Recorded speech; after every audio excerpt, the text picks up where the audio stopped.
Bismillahirrahmanirrahim. Innal hamdalillah nahmaduhu wa nasta'inuhu wa nastaghfiruh wa na'udzu billahi min shururi anfusina wa sayyiati a'malina. May yahdihillahu fala mudilla lahu wa may yudlil fala hadiya lahu. Asyhadu an la ilaha illallah wahdahu la syarika lahu wa asyhadu anna Muhammadan 'abduhu wa rasuluh. Allahumma salli wa sallim ala nabiyyina Muhammad wa ala alihi wa sahbihi ajma'in. Qala Allah ta'ala ya ayyuhalladzina amanu taqullaha wa qulu qawlan sadida yuslih lakum a'malakum wa yaghfir lakum dhunubakum wa may yuti'illaha wa rasulahu faqad faza fawzan 'azima. Akhwatul kiram rahimani wa rahimakumullah wa hafidhani wa hafidhakumullah. Alhamdulillah, Allah subhanahu wa ta'ala pertemukan kembali kita di majlis di rumahnya yang dimuliakan ini. Mudah-mudahan Allah subhanahu wa ta'ala senantiasa menyatukan hati kita dan mengumpulkan kita nanti di jannahnya yang mulia, sebagaimana Allah subhanahu wa ta'ala mengumpulkan kita di surga dunianya di Baitullah. Akhwatul kiram rahmani rahimakumullah. Kita telah mendengar tadi dari mas'uliyah di masjid ini, penyelenggara acara ini telah menyampaikan insyaallah tema yang akan kita sampaikan pada tasliyah, penyejuk hati, hiburan mukmin, makanan rohani orang-orang mukmin menjelang berbuka, sekitar tentang al-wajib aw-wajibuna nahwa nabiyina Muhammad sallallahu alaihi wasallam. Sebenarnya tema ini telah bergulir beberapa minggu yang lalu ketika kita baru sampai di Lampung. Dari ikhwan yang ada di Talang Jambi telah mengirim risalah bahwa kita punya jadwal pengajian yang temanya seperti ini dan musalsal.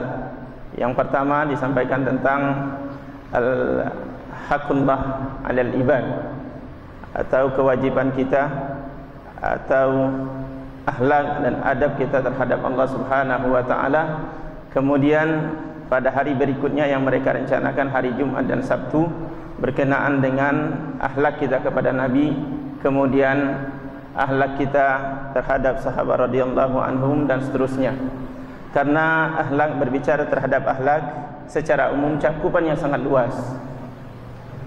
Dan arqa wa arfa wa afdal wa ahsan wa aula akhlak yang pertama dan utama sebelum kita berbicara bagaimana akhlak kita kepada makhluk adalah akhlak kita kepada Allah Subhanahu wa taala, yang telah kita sampaikan insyaallah bagi yang hadir pada pertemuan di Masjid Talang Jambi.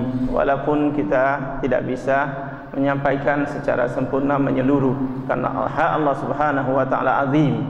Hak Allah Subhanahu wa taala sangat luas yang tidak mungkin kita sifati secara sempurna, akan tetapi kita mengambil tauladan Rasulullah sallallahu alaihi wasallam bagaimana akhlak beliau kepada Rasulullah, akhlak beliau sallallahu alaihi wasallam terhadap Rabbuna subhanahu wa ta'ala. Ikhwatul kiram rahimani wa rahimakumullah. Al-wajib nahwa Nabi sallallahu alaihi wasallam. Apa kewajiban kita terhadap Nabi kita Muhammad sallallahu alaihi wasallam? Atau katakanlah apa hak Nabi kita terhadap kita? Apa hak Nabi kita Muhammad sallallahu alaihi wasallam terhadap kita?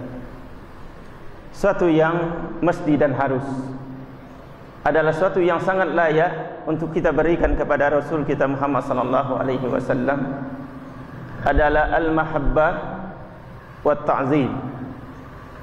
Kewajiban dan bahkan wajib ini bagian dari syaratul iman, bagian dari syarat keimanan yang tidak sah, tidak mungkin sempurna, tidak dikatakan seorang itu beriman kecuali dengan ini, mahabbatul Rasulullah sallallahu alaihi wasallam, mencintai Rasulullah sallallahu alaihi wasallam, wa ta'zimuhu, dan mengagungkan Rasulullah sallallahu alaihi wasallam. Kenapa kita mencintai Rasulullah sallallahu alaihi wasallam?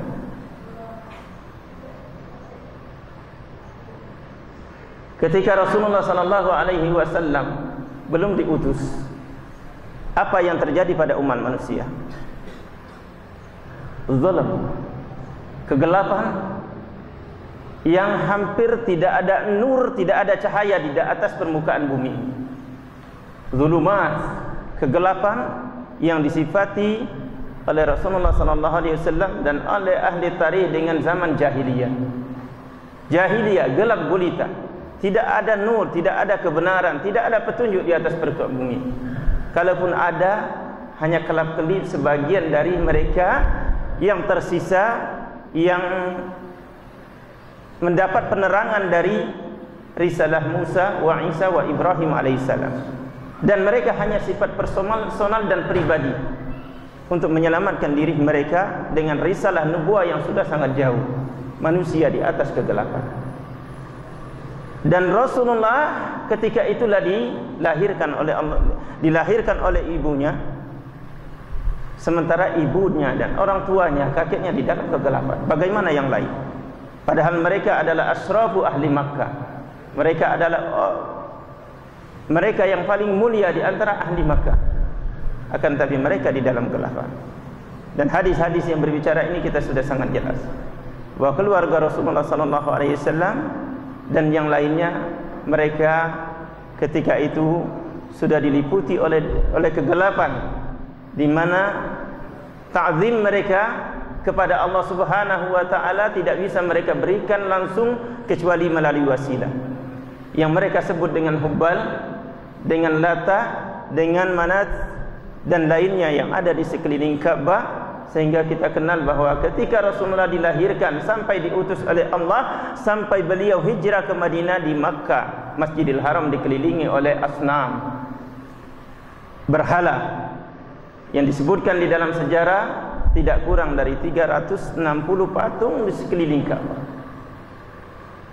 Dan Rasulullah sallallahu alaihi wasallam setelah diutus tawaf, sa'i di Ka'bah tanpa menyentuh benda-benda ini. Sujud, rukuk, salat tanpa menyentuh ini. Ini ada hikmah, ada pelajaran yang insyaallah kita petik mungkin pada pelajaran berikutnya tentang manhajud dakwah, di mana kondisi kaum muslimin dalam keadaan lemah dan kuatnya. Kemudian ya ikhwas sekalian, manusia di dalam jahiliyah, kemudian Allah Subhanahu wa taala menurunkan nur, cahaya dengan diutusnya Rasulullah sallallahu alaihi wasallam. Mereka di dalam kegelapan, di dalam kesyirikan. Inna syirka la dzulmun adzim. Syirik adalah kegelapan yang sangat gelap. Adzulum dari kalimat zulmah, gelap. Syirikan adalah kegelapan yang sangat gelap. Inna syirka, dan ketika Rasulullah diutus, mereka di dalam kegelapan yang sangat nyata. Syirik merajalela. Bagaimana tidak, 360 patung adalah tempat sesembahan mereka yang mereka jadikan ilah, sesembahan selain Allah. Kebodohan di atas kebodohan, sehingga mereka dikenal dengan zaman jahiliyah. Allah Subhanahu wa taala mengutus Rasulnya. Muncullah cahaya, muncullah sinar yang mulai menerangi manusia, dan berdakwah kepada Allah dengan penuh kesabaran. In ajriya illa Allah. Aku tidak mengharapkan ganjaran, tidak mengharapkan upah, kecuali mengharapkan hanya semata ganjaran dari Allah Subhanahu wa taala. Kaumnya memusuhinya, memeranginya. Beliau sallallahu alaihi wasallam mencelahnya, menyakitinya, melemparnya dengan kotoran. Rasulullah bersabar sampai Allah menangkan din ini dan tapalah cahaya menerangi bumi ini. Sehingga Ibnu Mas'ud mengatakan, tarakana Rasulullah sallallahu alaihi wasallam ala mahajjatin bayda lailuha kanahariha la yazighu anha illa halik. Rasulullah sallallahu alaihi wasallam meninggal dan meninggalkan kita di dalam keadaan cahaya terang benderang, di atas nur, di atas ilmu, di atas petunjuk. Tidak ada jalan yang bisa kita dengannya mendekatkan diri kita kepada Allah, kita beribadah kepada Allah untuk mendapatkan keridhaan Allah, kecuali kata Ibnu Mas'ud, Rasulullah telah memberi petunjuk. Dan tidak ada jalan yang bisa menggelincirkan hambanya kepada kemurkaan Allah Subhanahu wa taala kecuali Rasulullah telah menjelaskannya. Ala mahajjatin bayda, terang benderang, lailuha kanahariha, malamnya seperti terang. Isal mas, tanyakan apa saja dari apa yang engkau perlukan, yang kita butuhkan untuk kita berjumpa dengan Allah dan Allah ridho kepada kita, tanyakan kepada Rasulullah sallallahu alaihi wasallam. Niscaya dari Rasulullah kita akan mendapatkan penjelasan ilmunya. Rasulullah menjelaskan segala perkara, menjadikan Allah sebab ridho Allah kepada kita telah dijelaskan oleh Rasulullah dengan qaulnya, dengan perkataannya, dengan perbuatan beliau, dengan akhlak beliau, dengan sifat beliau. Manusia dari dalam kegelapan kemudian mendapat petunjuk. Dengan segala upaya Rasulullah, dengan segala kesabaran dan dari celaan dan ronrongan dari musuh-musuhnya yang tidak senang, sehingga sampai Rasulullah diusir dan diperangi, kemudian datanglah penerangan ini. Apa yang bisa kita lakukan? Tidak lain adalah bersyukur kepada Allah dengan mencintai Nabi kita Muhammad sallallahu alaihi wasallam. Karena tidak ada hadiah, tidak ada anugerah yang lebih besar dari apa yang diberikan oleh Allah kepada kita kecuali Allah mengutus Rasulnya sallallahu alaihi wasallam dan menurunkan Al-Quran bersamanya. Oleh karena itu tidak ada lain bagi kita kecuali bersyukur dengan sebenar-benar bersyukur kepada Allah, dan wujud syukur kita itu adalah mencintai Rasulullah sallallahu alaihi wasallam. Lalu bagaimana kita mensyukuri Rasulullah, mencintai Rasulullah dan mewujudkan syukur ini dengan bentuk cinta kepada Rasulullah? Yang pertama dijelaskan oleh ulama, di antara hal yang mesti kita lakukan, di antara pendorong yang seharusnya kita perhatikan kenapa kita mencintai Rasulullah, ada beberapa faktor yang mungkin kita bisa ringkas. Yang pertama kata ulama, muwafaqatu muradillahi subhanahu wa ta'ala.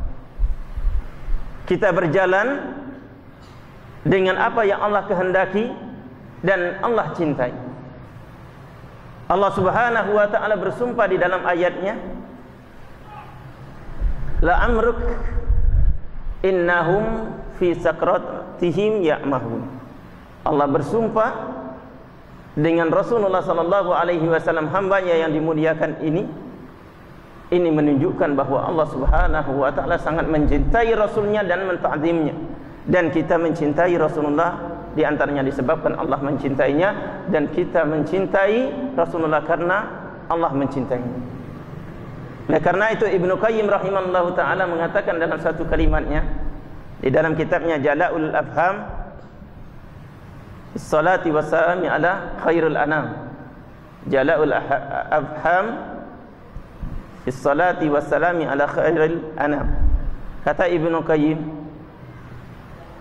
innama mahabbatul bashar, sesungguhnya mencintai manusia dari makhluk-makhluk Allah, tajuzu, boleh-boleh saja,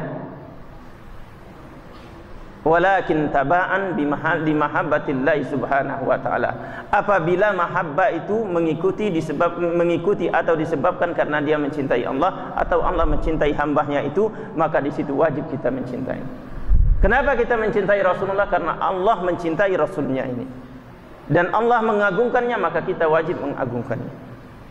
Wa rafa'na laka dzikrak, kata Allah, kami angkat kedudukanmu dan namamu dari yang lainnya, disebut dimanapun berada. Allah mencintai. Wa rafa'na laka dzikrak innaka la'ala khuluqin azim, sesungguhnya engkau di atas akhlak yang sangat tinggi, sangat mulia, kata Allah. Allah mencintai, memujinya, maka sewajarnya lah kita mencintai Rasulullah sallallahu alaihi wasallam taba'an bi mahabbatillahi ilaihi, sebagai tanda tunduk kita dikarenakan Allah mencintainya. Yang kedua ya ikhwan, kita mencintai Rasulullah sallallahu alaihi wasallam karena Rasulullah sangat mencintai kita. Siang dan malam, pagi dan sore, semua waktu Rasulullah sallallahu alaihi wasallam dalam rangka untuk menyelamatkan umatnya. Rasulullah tidak peduli dengan keselamatan demi untuk menyelamatkan umatnya. Sangat cinta kepada umatnya, lebih mencintai daripada seorang ibu terhadap anaknya. Karena apa? Rasulullah mencintai hambanya, ingin menyelamatkannya dari api akhirat. Ibu mungkin sangat mencintai anak-anaknya, tapi dalam rangka untuk menyelamatkannya dari api dunia. Dijaga, dipelihara, dilindungi, tapi jangan tersentuh sinar matahari, jangan tersentuh puntung api rokok. Tapi Rasulullah mencintai umatnya, siang dan malam Rasulullah kerahkan seluruh kekuatan dan dakwah beliau dalam rangka untuk mewujudkan cintanya kepada umatnya agar selamat dari azab Allah Subhanahu wa taala. Senantiasa Rasulullah menyerukan ummati, ummati. Tanda kasih, tanda sayang Rasulullah sallallahu alaihi wasallam. Hamba Allah yang seperti ini, apa yang mesti kita berikan kepadanya? Tidak lain adalah kita menumpuahkan seluruh cinta kita kepada Allah Subhanahu, kepada Allah, kemudian kepada beliau karena Allah mencintainya. Ikhwatul kiram, rahimani wa rahimakumullah.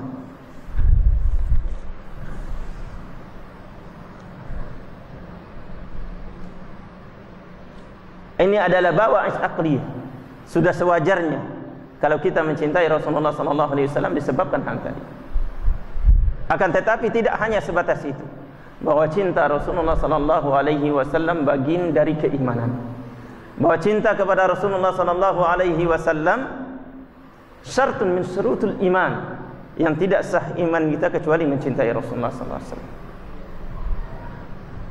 Sebagaimana iman kepada Rasul adalah rukun dari rukun iman, maka di dalamnya adalah Rasulullah sallallahu alaihi wasallam membabil aula. Sebagaimana Rasul diutus oleh Allah untuk khusus umatnya setelah rasul-rasul yang lalu, dan beliau adalah afdal rasul yang diutus oleh Allah Subhanahu wa taala. Sudah sewajarnya kita mencintai beliau disebabkan ini adalah bagian dari keimanan. Tidak mungkin seorang dikatakan beriman kecuali apabila dia mencintai Rasul sallallahu alaihi wasallam. Ini nukta bagian pertama yang seharusnya kita pahami kenapa kita mencintai Rasulullah sallallahu alaihi wasallam.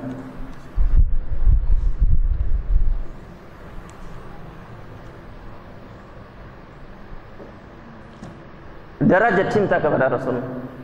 Apakah seperti kita mencintai yang lainnya? Kita mencintai diri kita, seperti mencintai kita terhadap orang tua kita, seperti cinta kita kepada ibu dan bapak kita? La. Sebagaimana cinta kita kepada Rasulullah sallallahu alaihi wasallam bagian dari keimanan dan usul dari iman, maka kita akan dapat memahami bahwa tidak seorang dikatakan beriman kecuali apabila dia telah mencintai Rasulullah melebihi dari yang lain. An-nabiyyu aula lil mu'minin min anfusihim ala anfusihim. Kata Allah Subhanahu wa taala, nabi lebih utama terhadap diri kaum muslimin, terhadap kaum muslimin al-mu'minin dari diri mereka sendiri. Wajib kita mengedepankan cinta kita kepada Rasulullah sallallahu alaihi wasallam. Oleh karena itu disebutkan dalam suatu riwayat Abdullah ibn Hisam, kata beliau, kata Abdullah ibn Hisam, kunna ma'an Nabi sallallahu alaihi wasallam yauman. Suatu hari kami bersama Rasulullah sallallahu alaihi wasallam. Fa akhadha bi yadi Umar bin Khattab radhiyallahu anhu. Kemudian Rasulullah memegang dan menggandeng tangan Umar bin Khattab. Allahu akbar. Ini menunjukkan apa? Menunjukkan kedudukan Umar bin Khattab di sisi Rasulullah sallallahu alaihi wasallam sebelum kedudukan Rasulullah di sisi Umar bin Khattab. Muhabba, dua orang yang bersahabat dan saling mencintai.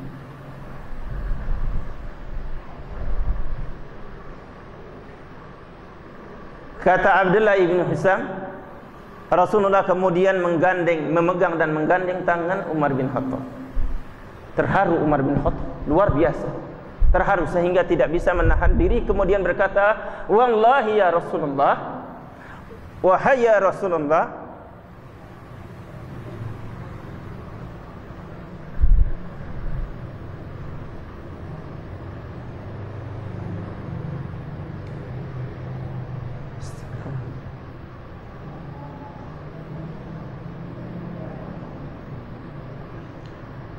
inni uhibbuka ma min ahadin ma min sayyin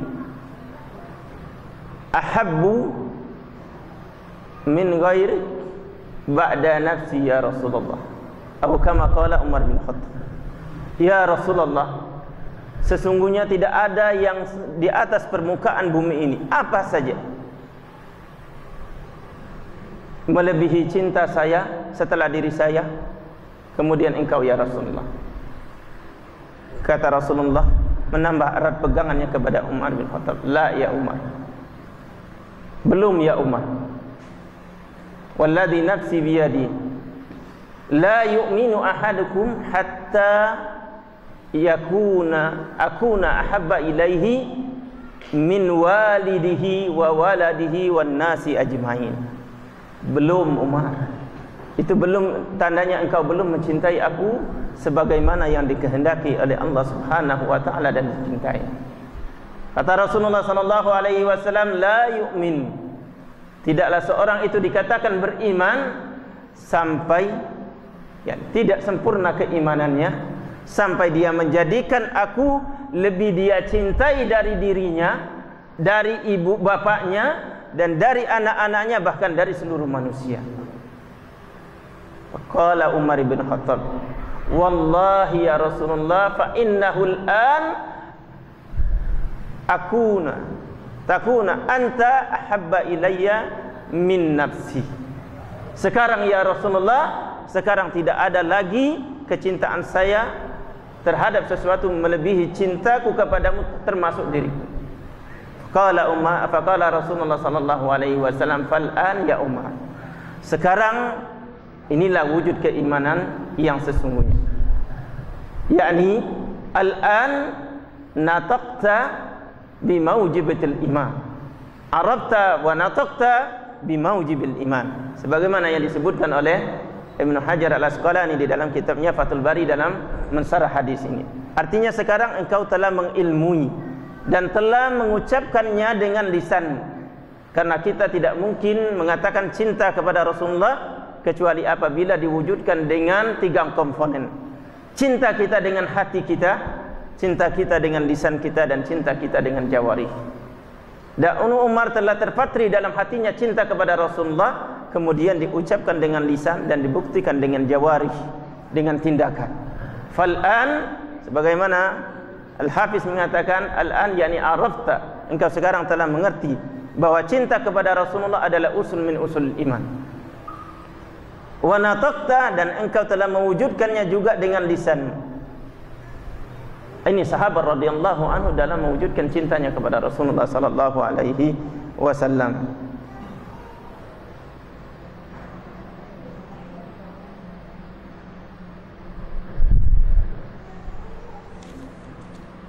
Wa ana aula bil mu'minina min nafsi, kata Rasulullah sallallahu alaihi wasallam, dan saya lebih utama dari orang-orang mukmin sampai terhadap diri mereka sendiri. Ikhwatul kiram rahimani wa rahikumullah.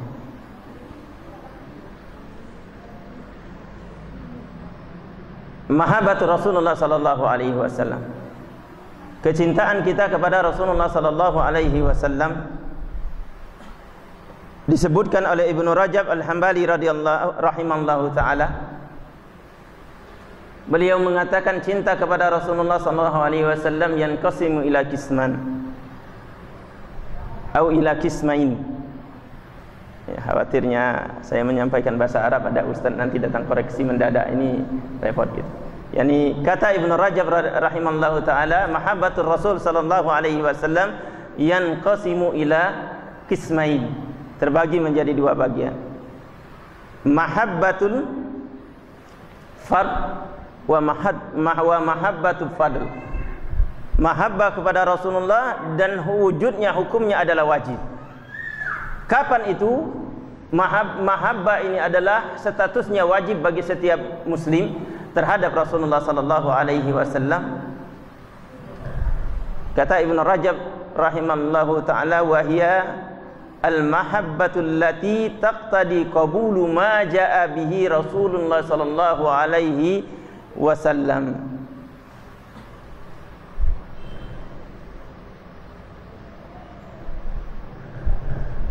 Mahabbah yang wajib adalah mahabbah apabila bersangkutan dengan kewajiban kita menerima setiap ajaran Rasulullah sallallahu alaihi wasallam.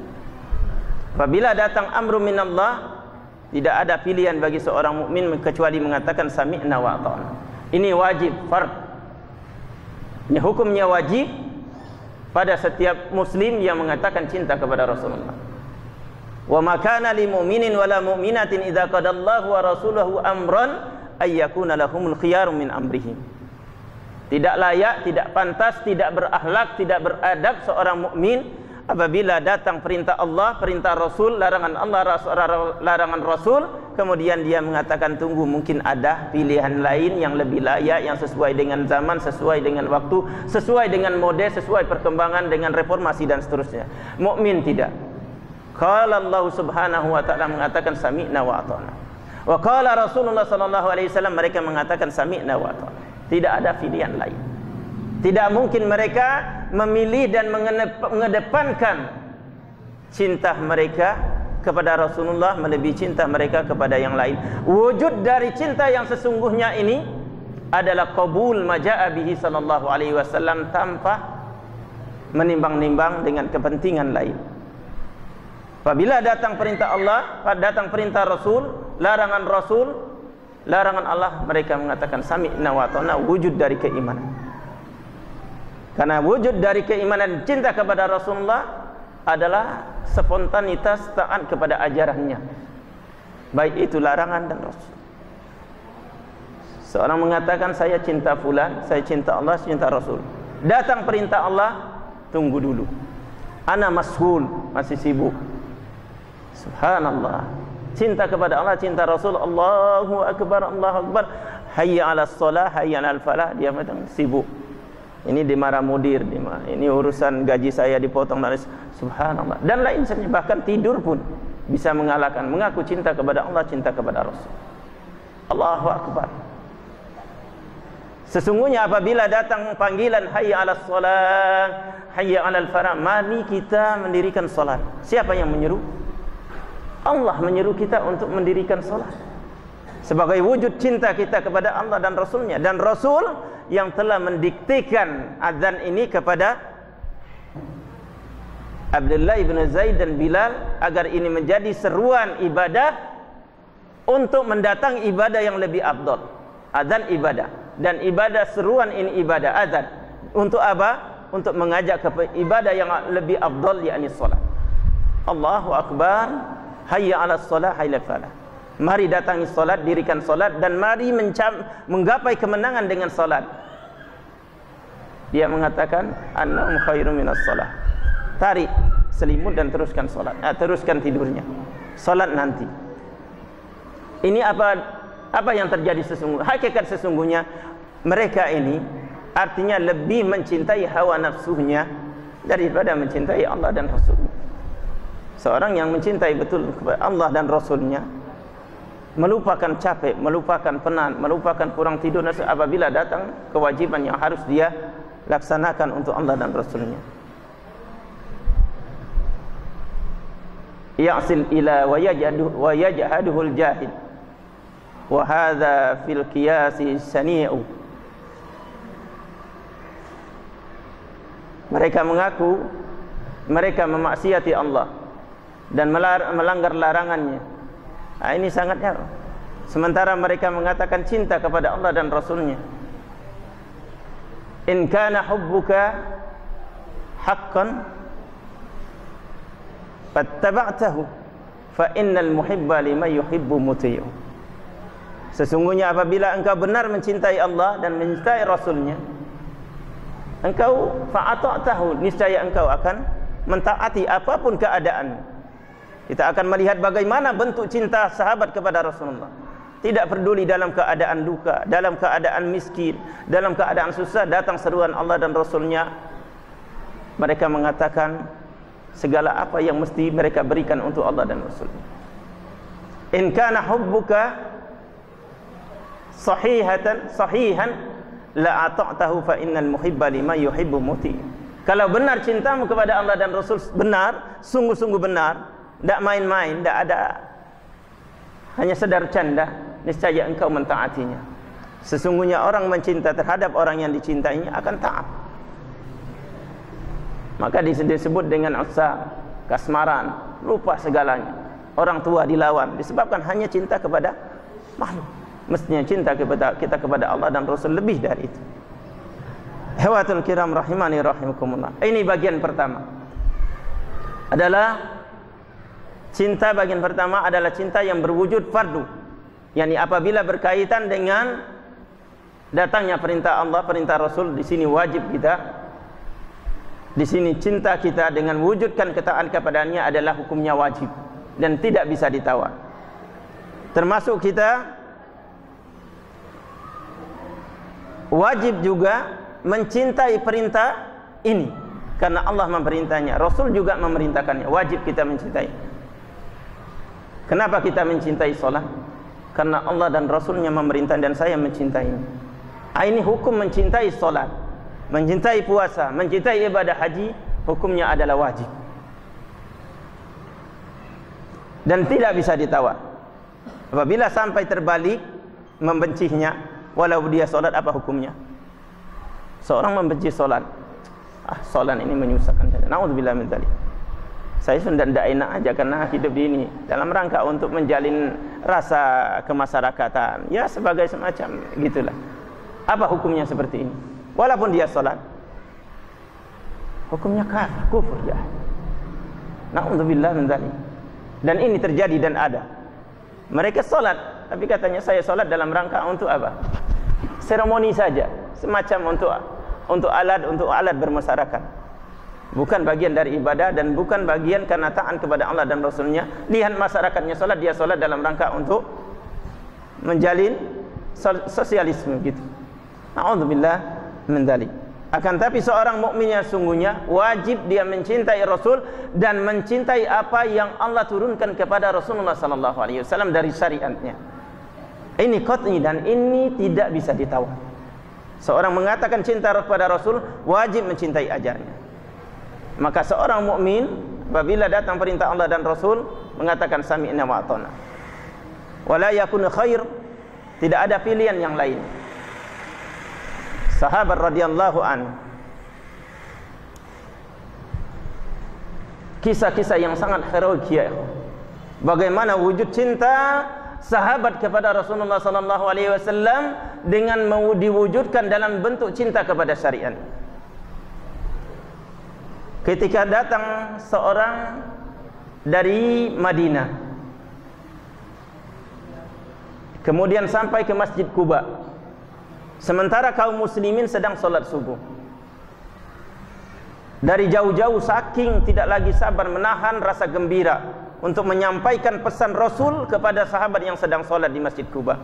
Dia berteriak dari kejauhan, wahai mukminin, wahai saudaraku, wahai sahabat, fa inna Rasulullah sallallahu alaihi wasallam qad unzilat ilaihi al-lail faqad umira ayyastaqbilal Ka'bah.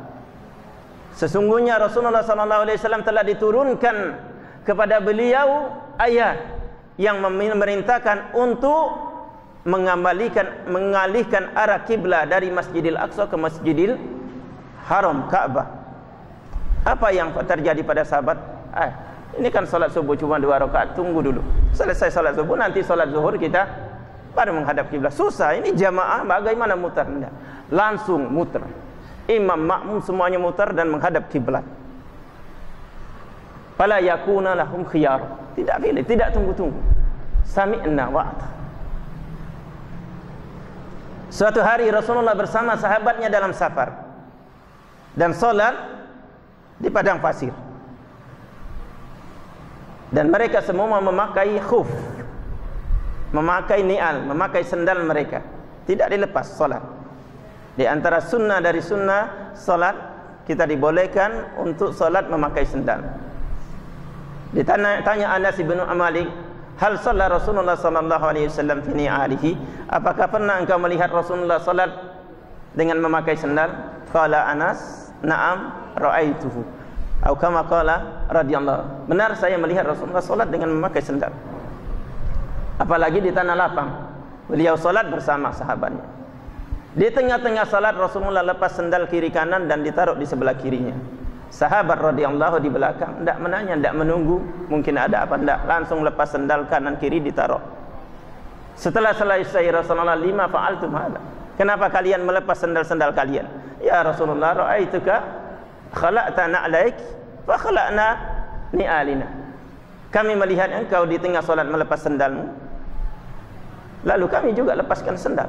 Kami kira ini bagian dari ibadah yang wajib kami taati karena ini engkau melakukan.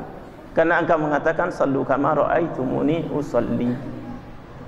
Karena engkau perintahkan kami untuk salat sebagaimana engkau salat, dan kami lihat engkau salat melepas sendal, kami juga lepas sendal. Sami'na wa ata'na. Maka jangan iri. Jangan iri kalau Allah melebihkan sahabat radhiyallahu dari umat-umatnya setelah mereka lebih-lebih kita. Karena kita bisa melihat sendiri bagaimana wujud cinta kita kepada Rasulullah. Persentasenya dibandingkan dengan cinta kita kepada yang lain. Sahabat tidak. Ketika Allah Subhanahu wa taala menurunkan firman Allah di dalam surat Al-Maidah, ya ayyuhalladzina amanu innamal khamru wal maisiru wal ansabul wal azlam rijsun min amalis syaitan fajtanibuhu la'allakum tuflihun. Wahai orang-orang yang beriman, al-imanu billahi rabba wa bil islami dina wa bi muhammadin nabiyya wa rasula, yang menyatakan iman Allah sebagai Rabbnya dan Islam sebagai dinnya dan Muhammad sebagai nabi dan rasulnya. Innamal khamru, sesungguhnya minuman keras, wal maisir judi, wal ansab wal azlam, mengguni nasib dengan anak panah, mendatangi dukun dan seterusnya, rijsun, kata Rasulullah, najis, haram. Kata Allah najis, haram. Maknanya rijsun yang diharamkan. Min amali syaitan, takkid bahwa ini perbuatan syaitan. Dan wajib kita menjauhi perbuatan syaitan dan memusuhinya. Wajib kita mencintai perintah Allah dan melaksanakannya. Nah, kata Allah min amali syaitan, dan kita wajib diperintahkan dengan perintah wajib al-bara' minas syaitan. Inna syaitan aduwwun lakum fattakhiduhu aduwwa. Syaitan adalah musuh-musuh kalian dan jadikanlah mereka musuh. Jangan nyerempet-nyerempet. Kemudian kata Allah Subhanahu wa taala min amali syaitan fajtanibuhu, takkid ala takkid, yakni menunjukkan kesungguhan haramnya perbuatan ini. Fajtanibuhu, maka hindarilah, jauhilah, la'allakum tuflihun, dan dengan kalian menghindari perbuatan-perbuatan ini mudah-mudahan kalian beruntung. Kata Anas bin Malik, waktu itu saya di majlis Talha, Abu Talha, suami ibunya. Saya berada di majlis Abu Talha karena beliau Anas bin Malik radhiyallahu masih kecil. Di majlis Abu Talha, suami ibunya. Kira-kira ada tergambar kok suami ibunya, bukan disebut bapaknya. Karena apa? Ibunya dicerai oleh Malik, bapaknya Anas, kemudian dinikahi oleh Abi Talha ini. Di majlis Abi Talha, dan Abi Talha ini seorang bangsawan Ansar.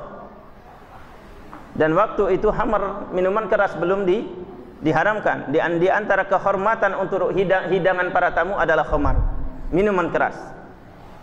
Kata Anas bin Malik, ketika datang seruan membacakan ayat Allah Subhanahu wa taala ini, maka di antara sahabat ada yang baru mengangkat gelasnya, dan ada yang gelasnya sudah berada di bibirnya, dan di antaranya sudah masuk mulutnya. Ketika datang seruan ini, yang gelas berada di tangannya dilempar, yang sudah berada di bibirnya dilepas, dan yang ada di mulut keluarkan, yang sudah diterlan dimasukkan jarinya ke dalam tenggorokannya dimuntahkan. Tidak mengatakan ini tanggung. Allahu Akbar. Wujud tatbik hakikat ta'asi wa ta'a wa mahabbah, cinta kepada Rasul, cinta kepada Allah dan Rasulnya. Subhanallah. Sehingga dalam waktu saat itu juga Madinah banjir minuman keras. Kenapa? Semua yang ada, tidak hanya di majelis Wah, ini di majelis karena banyak orang yang menyaksikan, tidak apa-apa yang ini. Tapi yang di rumah diam-diam minum, tidak, semuanya ditumpahkan. Tumpah. Apa yang terjadi pada kita? Wah, ini sayang. Ini kan mungkin haramnya setengah, seperempat gitu, dan lain sebagainya. Berdalih, wa ma kana lil mu'minin wa la mu'minatin idza qadallahu wa rasuluhu amran ay yakuna lahumul khiyaru min amrihim.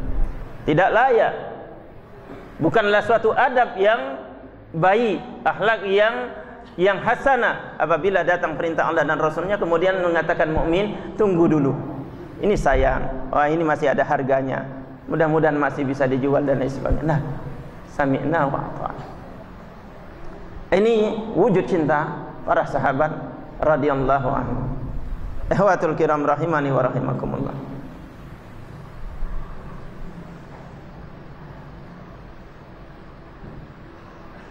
Bagian yang kedua tentang mahabbah yang dinamakan mahabbah fadl, tidak wajib.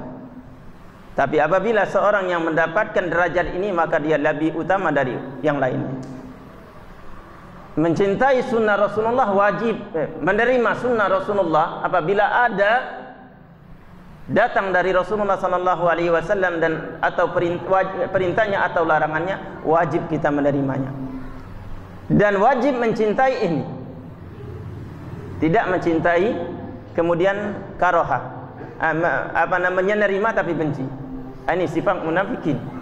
Yuzhirul Islam wa yubtinul kufur. Menampakkan keislaman, kabul, tapi dalam hatinya tidak senang. Ini tidak. Tadi derajat wajib, menerima sunnah Rasulullah adalah wajib dan mencintainya wajib. Kemudian tatbiq. Dinamakan yang bagian yang kedua adalah cinta kepada Rasulullah tapi statusnya tidak wajib, lakin tapi fadl, keutamaan. Barang siapa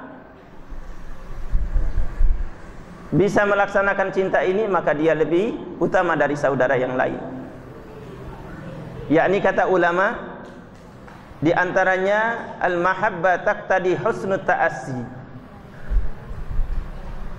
Husnut ta'assi artinya dia berusaha untuk bagaimana sempurna mungkin untuk berbuat, berlaku, menjalankan sunnah Rasulullah itu sedekat mungkin dengan bagaimana Rasulullah melaksanakannya. Nah, ini fadl. Karena manusia, kaum muslimin tidak sama. Dia menjalankan sunnah Rasulullah, tapi yang ini dapat 10%, ini 20%, ini 30%, dan mudah-mudahan ada yang 100%, tapi tidak sama. Iya kan? Ada dalam melaksanaannya. Ingin melaksanakan sunnah Rasulullah, kata Rasulullah sallallahu alaihi wasallam, ma asfala min ka'bain minal izar fa fin nar.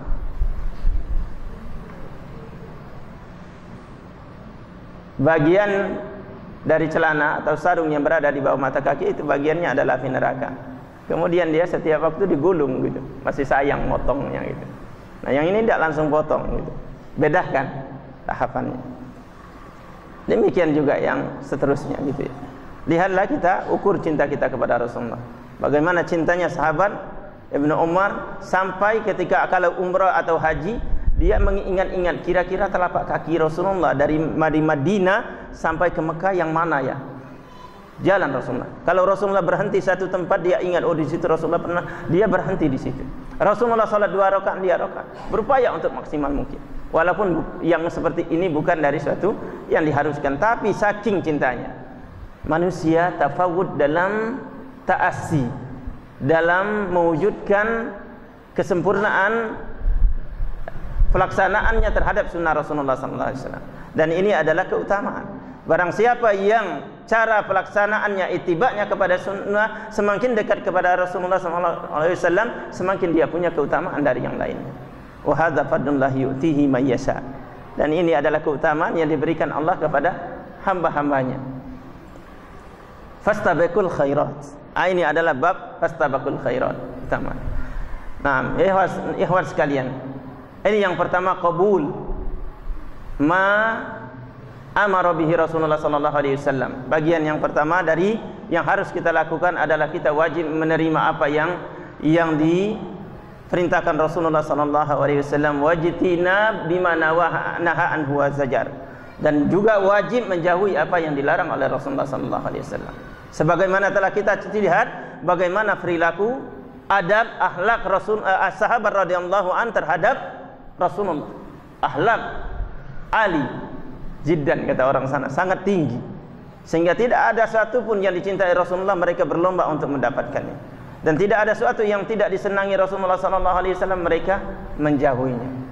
Sehingga Ummul Mukminin Aisyah radhiyallahu anha, istri Rasulullah sallallahu alaihi wasallam, mahabbah beliau dan hubungan rumah tangga mesti ada suatu saat ada apa namanya? Ya, ada clash kata kita.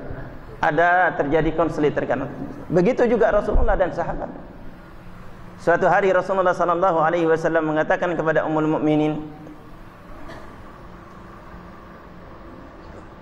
kata Rasulullah, ya Aisyah. Rasulullah memanggilnya kadang ya Aisyah, ini panggilan mahabbah. Kadang-kadang Rasulullah memanggil Aisyah radhiyallahu ya Humairah, wahai yang kemerah-merahan, karena afwan saking jamilahnya Aisyah radhiyallahu wajahnya kemerah-merahan. Ini adalah fadlullah yang diberikan oleh Rasulullah sallallahu alaihi wasallam kepada Rasulullah sebelum Aisyah. Kemudian kata Rasulullah, ya Aisyah ya Humairah, inni la a'lamu in kunta ghadiban bi wa in kunta radiyan bi. Kata Rasulullah, wahai Aisyah, saya sangat tahu kapan engkau lagi marah kepadaku dan kapan engkau lagi sangat senang kepadaku. Kata Aisyah, bagaimana yang demikian ya Rasulullah? Bagaimana engkau mengetahui? Kata Aisyah radhiyallahu anha, in kunta ghadiban bi, kalau engkau lagi sedang marah kepadaku, engkau mengatakan la wallahi bi rabbi Ibrahim. Apabila engkau sedang senang kepadaku, lagi tidak marah, dan engkau ada urusan sesuatu, mengatakan la wa rabbi Muhammad sallallahu alaihi wasallam. Dan apabila engkau tidak senang, engkau mengatakan la ya Rasulullah wa rabbi Ibrahim, dengan demi Tuhannya Ibrahim. Tapi engkau lagi senang kepadaku, la ya Rasulullah wa rabbi Muhammad, demi Rabbnya Muhammad. Kata Aisyah, na'am ya Rasulullah, la ahjur illa ismak. Demikian ya Rasulullah, saya tidak, kalau saya lagi marah, saya tidak menjauhimu kecuali namamu saja.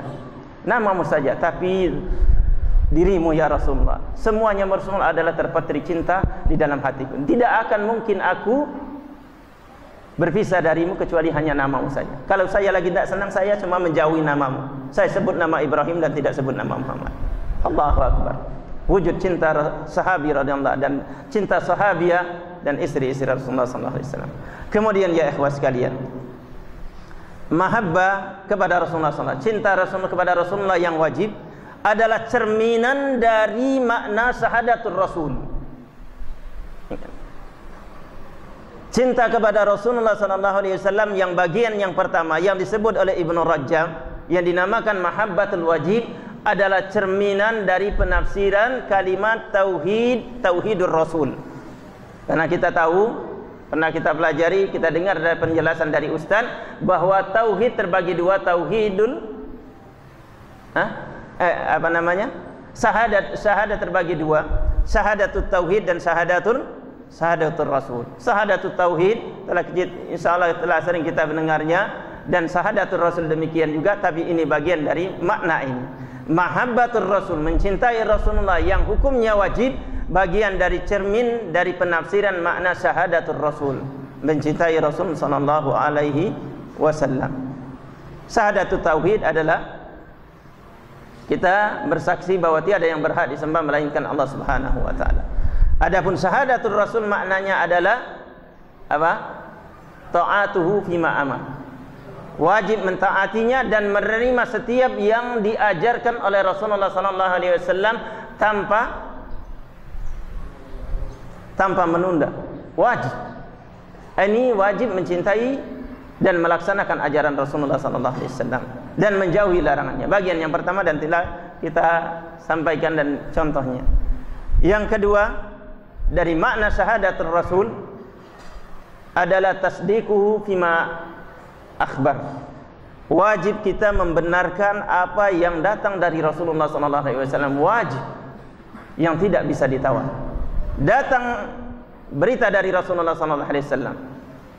Sekarang kita tidak mungkin mendengar langsung dari lisan Rasulullah, Tapi datang hadis Rasulullah sallallahu alaihi wasallam yang sahih mengatakan tentang satu perkara, maka apa yang terjadi yang harus kita lakukan, wajib kita membenarkan sekalipun berita ini bercerita yang sulit untuk dipahami akal. Tasdiqu bima akhbar. Wajib kita membenarkan setiap berita dari Rasulullah sallallahu alaihi wasallam. Lebih-lebih masalah gaib yang akal tidak mempunyai peran untuk kita bisa memahami dan menyampaikan keimanan kita kepada perkara gaib kecuali dengan wahyu. Dan apabila wahyu ini baik itu melalui Al-Quran atau Sunnah Rasul, akal kita tidak bisa mencerna, yang tersisa dan asas adalah iman dan membenarkan ajaran Rasul sallallahu alaihi wasallam. Dan kita tidak boleh mempertentangkannya dengan akal kita. Apabila akal kita dan hawa nafsu kita mulai mengotak-atik hadis Rasulullah yang sahih dan mempertentangkannya dengan akal kita, ini adalah khutwa, langkah pertama untuk manusia terjerumus ke dalam kesesatan. Apabila seorang sudah mulai bermain-main dengan akal dan hawa nafsunya, mulai mengkritik dan mengkritisi hadis Rasulullah SAW yang sahih dengan diperbandingkan dengan fenomena zaman dan waktu dan tempat, maka ini langkah pertama dari langkah perangkap setan untuk menyesatkan anak manusia. Ingat, karena kewajiban kita yang sesungguhnya adalah iman terhadap apa yang datang dari Rasulullah dan membenarkan dan mengatakan sami'na wa ata'na. Sebelum kita mengetahui hakikat dan sebabnya, datang dari Rasulullah sami'na wa ata'na. Wallahi ya akhi, tidak ada satu yang lebih indah dari wujud tentang perwujudan cinta kepada Rasulullah dalam bentuk membenarkan ajaran Rasulullah sallallahu alaihi wasallam melebihi apa yang telah diperbuat oleh sahabi jalil Abu Bakar Siddiq. Ketika Rasulullah sallallahu alaihi wasallam diisrakan oleh Allah ke Masjidil Aqsa, kemudian dii'radkan ke langit yang ketujuh, kemudian kembali dalam hanya sebagian malam saja. Kembali Rasulullah bersandar di Ka'bah. Datang Abu Jahal berpagi-pagi, ya Muhammad, kira-kira berita apa lagi yang dibawa oleh Tuhanmu kepadamu? Pertanyaan istifhamiyah, istihza'iyah. Pertanyaan yang berbau ejekan.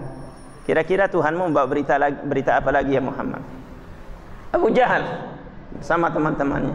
Kata Rasulullah, na'am, berita azim.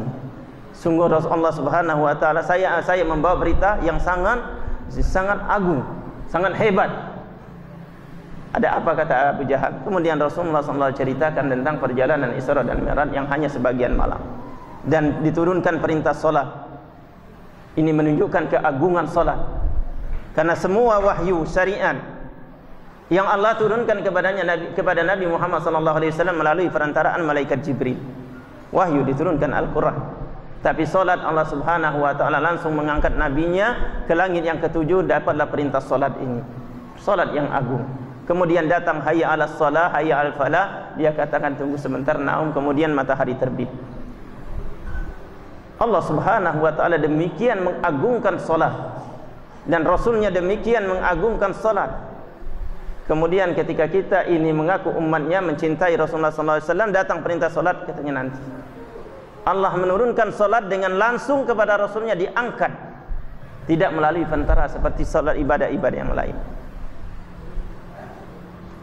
Ketika Rasulullah SAW mengatakan Allah membawa beliau SAW dengan ruh dan jasadnya ke Masjidil Aqsa, kemudian ke langit yang ketujuh, kembali ke ini, Abu Jahal yang pertama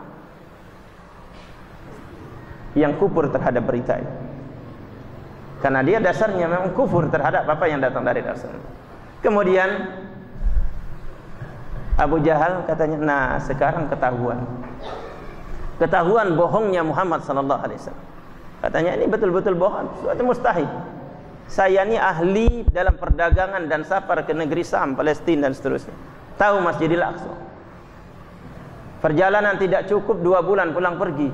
Engkau setengah malam saja, mustahil. Nah sekarang betul-betul ini nampak kebohongan dan kegilaan Muhammad. Allahu Akbar. Sadaqallah, mahalah benar Allah Subhanahu wa taala ketika mengatakan, "Kadzalika ma atal ladzina min qablika min rasul illa qalu sahirun aw majnun." Yang demikian kata Allah, tidaklah datang seorang rasul sebelummu kecuali kaumnya mengatakan tukang sihir dan orang gila. Rasulullah dikatakan orang gila. Tidak masuk akal. Omongan apa ini? Omongan yang orang sudah hilang akalnya.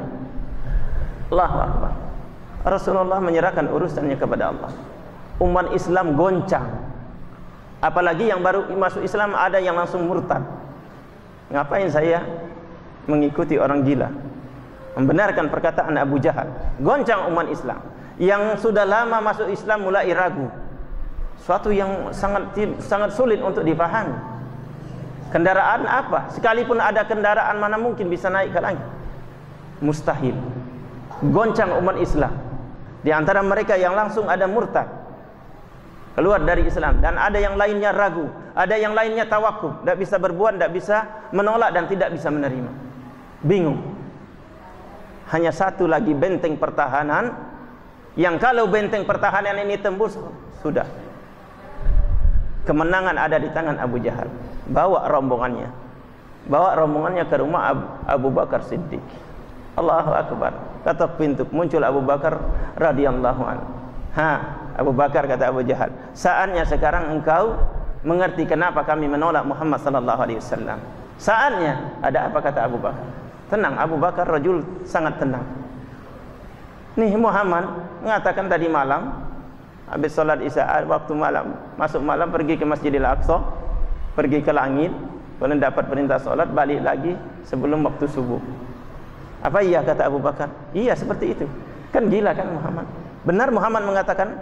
Benar, kata Abu Bakar.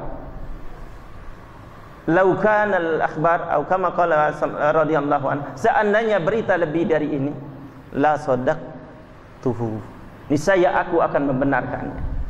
Sami'na wa ata'na. Karena apa? Abu Bakar sangat tahu persis keimanannya telah mendidiknya yang paling dalam. Muhammad tidak mungkin dusta. Muhammad tidak mungkin berbohong. Adab terhadap Rasulullah sallallahu alaihi wasallam. Akhirnya apa yang terjadi pada Abu Jahal? Gigit jari lagi, kalah lagi. Kemudian dari situ Rasulullah sallallahu alaihi wasallam memanggil sahabil jalil ini dengan As-Siddiq. Dengan As-Siddiq, sang orang yang telah membuktikan kebenaran keimanannya. Maka laknat bagi mereka yang melaknat Abu Bakar Siddiq. Allahumma la'an man la'ana Abu Bakar, ya Allah. Allah laknatlah mereka yang melaknat Abu Bakar. Karena ulama sepakat, ulama dari ulama Ahlus Sunnah sepakat, barang siapa melaknat Abu Bakar, mereka kufur, mereka kafir, yang berhak untuk mendapatkan laknat Allah, kecuali mereka yang diberi hidayah oleh Allah. Sahabat yang jalil, sahabat yang mulia ini, yang menjadi penompang dari dakwah Rasulullah dari awal dan akhirnya. Senantiasa Rasulullah sallallahu alaihi wasallam mengatakan, walakin Abu Bakar wa Umar ma'i. Akan tetapi Abu Bakar dan Umar bersamaku. Ketika ada sahabat yang mulai ada ragu tentang Rasulullah, bertanya tentang sesuatu yang keadaan tidak paham, kata Rasulullah sallallahu alaihi wasallam, Abu Bakar wa Umar ma'i. Akan tetapi Umar dan Abu Bakar bersama. Begitu tazkiyah, wujud kecintaan Rasulullah kepada sahabatnya ini, sebagai imbal balik yang diberikan oleh Abu Bakar dan Umar kepada radhiyallahu anhum kepada Rasulullah sallallahu alaihi wasallam. Kemudian mereka melaknat Abu Bakar dan Umar. Tahu kan bangsa yang melaknat Abu Bakar dan Umar, yang mengatakan mereka adalah pembela ahli bait dari kelompok Rafidah dan Syiah, mengaku mereka paling benar, mengaku mereka mempunyai negara Islam yang akan menyelamatkan Islam dan muslimin. Na'udzubillah min haula'i. Kita berlindung kepada Allah dari mereka yang setiap hari kerjanya pagi dan sore mereka mendekatkan diri mereka kepada Allah dengan melaknat Abu Bakar dan Umar dan Ummul Mukminin Aisyah dan Hafsah, sehingga mereka punya wirid khusus yang dikarang oleh ulamanya. Ini bagian tidak punya adab kepada Allah dan Rasulnya. Allah dan Rasulnya mencintai sahabat jalil ini. Mencintai Rasul, mencintai Abu Bakar bagian dari iman. Mencintai Umar bin Khattab bagian dari iman. Dari adab kita kepada Rasulullah SAW mencintai Abu Bakar dan Umar. Tanda cinta kita kepada Rasulullah mencintai Abu Bakar dan Umar. Tapi mereka setiap pagi sore mempunyai wirid yang dinamakan wirid tagutan atau tagutain. Wirid tagutan, yakni mereka dalam wiridnya melaknat, menyumpah Abu Bakar dan Umar. Allahu Akbar. Mengatakan pengikut Muhammad mencintai Muhammad sallallahu alaihi wasallam. Ihwatul kiram rahimanukum. Yang kedua yang kita sampaikan tadi ini adalah apa? Kita membenarkan ajaran Rasulullah sallallahu alaihi wasallam dan kiaskan dari banyak kisah yang lain. Dan tanyakan tentang keimanan kita berkaitan dengan masalah ini. Ada perkara di hadapan kita yang kita tahu bahwa Rasulullah tidak mencintai perkara ini. Tapi hati kita, kecenderungan hawa nafsu kita, wah ini sayang, ini kayaknya ada manfaatnya. Dan urusan dunia banyak sekali. Dari rekening saya menanam uang, ya, nabung uang sekian juta, mungkin sekian miliar. Dihitung-hitung bunganya, bunganya saja bisa bangun villa, bisa beli Avanza tambah Innova tambah. Masa ditinggalkan? Wah, ditinggalkan karena apa? Allah Rasulnya mengharamkan. Sayangnya bagaimana caranya lah diambil gitu. Sayang. Mobil hasilnya kalau dihitung-hitung dapat Avanza, dapat Innova, mungkin dapat villa gitu, dapat kapal pesiar bisa jadi. Kemudian dibuang karena Muhammad sallallahu alaihi wasallam melarangnya. Mulai ragu, goncang. Akhirnya mulai dicicil dikit-dikit, dikalikan di ini mungkin akhirnya masuk lagi ke dalam saldonya. Mengatakan cinta kepada Rasulullah. Mereka memilih mendahulukan kepentingan hawa nafsunya daripada kecintaan mereka kepada Rasulullah. Mereka yang mencintai Rasulullah membenarkan dan mewujudkannya dalam bentuk sesuai dengan apa yang diinginkan oleh Allah dan Rasulnya. Dan kiaskan dengan perkara kali ini. Boleh jadi karena sang istri tercinta meminta satu permintaan, ternyata permintaan ini kalau ditimbang dengan sunnah Rasulullah ini membahayakan. Tapi karena sangat cintanya, dia dahulukan cintanya kepada istrinya daripada yang dia harus lakukan terhadap kewajibannya terhadap sunnah Rasulullah SAW. Yang ketiga, ikhwan, mungkin 10 menit lagi kita tutup sampai ini selesai. Dan yang ketiga, dari konsekuensi dari makna penafsiran dari syahadatul Rasul, dari wujud kecintaan kepada Rasulullah SAW adalah penafsiran kalimat syahadatul Rasul. Wa asyhadu anna Muhammadar Rasulullah. Penafsiran yang ketiga adalah alla yu'badallah aw la na'budallah illa bima syara'a.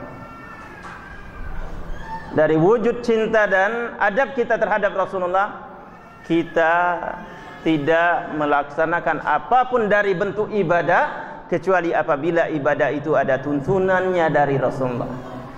Mengaku cinta kepada Rasulullah, tanyakah adakah Rasulullah mencontohkan, Rasulullah menuntunkan, Rasulullah melakukan, Rasulullah memerintahkannya, atau Rasulullah memasihkan. Kalau tidak, tawakuf, diam, bertanya. Fas'alu ahla dzikri in kuntum la ta'lamun. Tanya kepada mereka yang mempelajari, yang sudah mendahulu kita dalam mempelajari Al-Quran dan Sunnah Rasulullah. Ustadz, Yai, dan seterusnya, saya kok kayaknya cenderung tentang masalah ini. Apakah ada tuntunan Rasulullah? Kata Pak Ustadz, tidak ada hadis tentang masalah ini. Tinggalkan. Oh benar, ada hadisnya memang. Sebaiknya kita melakukan, laksanakan. Ini wujud dari cinta kepada Rasulullah. Alla na'budaillah illa bima syara'. Tidak kita melakukan ibadah apapun kecuali ada contohnya dari Rasulullah. Termasuk kurang adab, kurang ajar terhadap Rasulullah apabila tidak ada contohnya Rasulullah, kemudian mereka sangat getol melakukannya. Kenapa? Kayaknya sangat tenang kalau melakukan ini. Syekh Fulan, Ustadz Fulan mencontohkan melakukan ini. Katanya ganjaran Fulan-Fulan. Kalau baca salawat ini, katanya ganjaran seperti ini, seperti ini. Kalau kalian terdampar di laut tidak dapat air tawar, bacakan salawat ini akan jadi air tawar. Kalau kalian miskin tidak bisa beli Innova, baca salawat ini 4.444 kali, nah jadi duit, jadi emas, bisa beli Innova. Allahu akbar ya akhi. Kita telah berbicara terhadap hal ini pada pertemuan sebelumnya. Ini termasuk, kalau kita jelaskan, ini bagian dari tidak punya adab kepada Rasulullah, dan sebelumnya tidak punya adab kepada Allah. Berbicara perkara gaib yang tidak ada ilmu. Antaqulu 'alallahi ma la ta'lamun. Bicara tentang perkara urusan Allah, perkara gaib, ketika dia mengatakan keutamaannya fulan-fulan. Selawat ini utamanya fulan-fulan, berarti dia bicara tentang perkara gaib. Ya kan? Artinya keutamaan ini diberikan oleh Allah, kalau baca selawat ini akan begini-begini. Ya kan? Dan ini perkara gaib. Kemudian dia katakan seperti ini. Tidak punya adab terhadap Allah Subhanahu wa ta'ala, dan ini dosa dari dosa besar. Bahkan Ibnu Qayyim mengatakan lebih besar dari dosa syirik. Dan tidak punya adab terhadap Rasulullah, karena menetapkan sarana ibadah, cara ibadah yang tidak ada tuntunnya dari Rasulullah sallallahu alaihi wasallam. Allahu Akbar. Kemudian muncullah salawat fulan, salawat fulan, salawat fulan. Katanya cinta kepada Rasulullah. Percaya, mereka mengatakan, membuat salawat itu sebagai wujud apa? Tanda di dalam hatinya cinta kepada Rasulullah. Tapi tunggu, Allah telah menetapkan kepada kita bahwa wujud cinta kita kepada Rasulullah bukan hanya yang terpatri di dalam hati kita, kemudian kita seenaknya mewujudkannya dalam realita di lapangan, beribadah kepada Allah seenaknya dengan dasar niat ikhlas. Allah mensyaratkan bahwa wujud dari cinta kita kepada Allah dan Rasulnya di dalam hati ini dengan bentuk realita di lapangan adalah berjalan selaras dengan tuntunan Rasulullah sallallahu alaihi wasallam. Termasuk kurang ada adalah apabila kita bersalawat kepada Rasulullah dengan salawat yang di luar kerangka ajaran Rasulullah. Ya kan? Kemudian mengarang-arang salawat sendiri.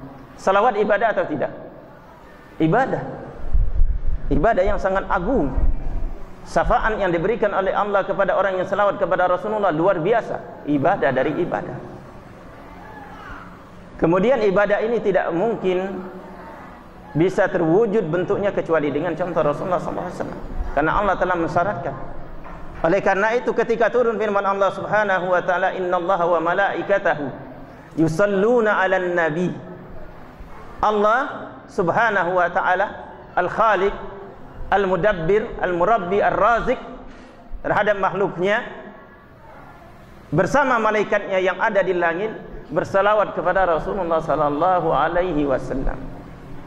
Kemudian Allah memerintahkan penduduk bumi untuk bersalawat kepada Rasulullah sallallahu alaihi wasallam, ya ayyuhalladzina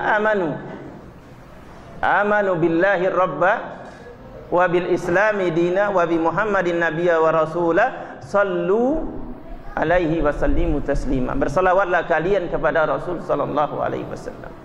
Sahabat sudah cinta di dalam hatinya untuk bersalawat kepada Rasulullah. Tapi adakah kita dengar seorang sahabat langsung ngarang sahabat? Mungkin jadikan semacam perlombaan. Mereka adalah ahli bahasa, sangat mampu untuk mengarang salawat yang sangat indah dan sangat panjang, sangat bagus. Tapi tidak seorang pun adab dan akhlak terhadap Rasulullah. Mereka sangat tahu, sangat yakin bahwa akhlak yang paling tinggi menyerahkan tentang cara salawat ini kepada Rasulullah. Mereka sangat tahu adab kepada Rasulullah SAW. Akhirnya mereka mengatakan, ya Rasulullah, qad alimna kaifa nusallim alaiki, kaifa nusalli alaika ya Rasulullah. Kami sudah tahu ya Rasulullah bagaimana salam kepadamu, seperti yang diperintahkan untuk salam kepadamu di dalam ayat ya. Tahu kami, assalamualaikum ya ayuhan nabi wa rahmatullahi wa barakatuh. Kaifa nusalli alaika ya Rasulullah. Lalu bagaimana kami bersalawat kepadamu ya Rasulullah? Kata Rasulullah, langsung enggak, Rasulullah diam, menunjukkan perkara agung, azim, perkara yang sangat besar. Kemudian Allah Subhanahu wa taala menurunkan wahyu kepada nabinya. Kemudian Rasulullah mengatakan, qulu Allahumma salli ala Muhammad wa ala ali Muhammad kama sallaita ala Ibrahim wa ala ali Ibrahim innaka Hamidum Majid wa barik ala Muhammad wa ala Muhammad kama barakta ala Ibrahim wa ala Ibrahim innaka Hamidum Majid. Ini salawat yang tidak sah salat kita kecuali dengan salawat ini. Yang kata Rasulullah sallallahu alaihi wasallam, man shalla alayya salatan sallallahu lahu biha asyratan. Barang siapa yang bersalawat kepadaku dengan salawat ini satu kali, Allah akan memberinya syafaat dengan bersalawat kepadanya 10 kali. Allah salawat kepadanya karena dia bersalawat kepada Rasulullah SAW dengan satu salawat dengan salawat yang diajarkan Rasulullah. Menunjukkan apa? Salawat ibadah. Menunjukkan apa? Salawat tauqifiyah. Berjalan sekian ratus tahun meninggalnya Rasulullah, muncullah salawat macam-macam. Salawat nariyah, salawat tidak tahulah salawat nariyah, salawat wahidiyah yang lahir di Tulungagung kan, yang Rasulullah tidak pernah kenal, kasihan gitu ya. Kemudian bukan macam-macam. Alhamdulillah, mudah-mudahan tidak muncul di Palembang ini salawat Ampera nanti. Allahu Akbar. Ini tidak punya adab kepada Rasulullah. Seandainya dia mencukupkan dengan satu salawat saja satu hari, Allah akan bersalawat kepadanya 10 kali. Menunjukkan apa? Cintanya hamba, cintanya Allah kepada mereka yang mencintai Rasulullah SAW. Kalau kalian ingin mendapatkan cinta Allah, cintai Rasulullah. Kalau kita ingin mendapatkan cinta Allah, cintai Rasulullah, cintai ajaran, cintai syariatnya dan laksanakan. Perkataan ini bukan hanya sekedar wacana. Tidak, ini adalah syaratul wajib dari Allah Subhanahu wa taala. Syarat wajib untuk kita mendapatkan cinta Allah dengan mencintai Rasulullah, mencintai ajaran, mencintai sunnah, mencintai syariatnya dan melaksanakannya. Syarat wajib datang dari Allah. Qul in kuntum tuhibbunallaha fattabi'uni yuhibbukumullah. Katakanlah wahai Muhammad sallallahu alaihi wasallam, kata Allah, kalau engkau mencintai Allah dan ingin mendapatkan ridhonya, ikuti ajaranku. Cintai aku dan cintai ajaranku, ikuti ajaranku dan laksanakan. Allah menjadikan syarat mutlak untuk mendapatkan cinta Allah dengan mencintai Rasulullah dan mencintai ajaran dan melaksanakan. Fattabi'uni yuhibbukumullah, baru Allah mencintai kalian. Wah, syarat yang sangat luar biasa. Tidak mungkin kita mendapatkan cinta Allah kecuali kita mencintai Rasulullah. Dan tidak mungkin kita mendapatkan cinta dan ridho Allah kecuali mencintai ajaran Rasulullah dan melaksanakan ajaran. Oleh karena itu, dari adab terhadap Rasulullah, kita tidak beramal, tidak berbuat, tidak beribadah kecuali dengan adanya contoh Rasulullah SAW.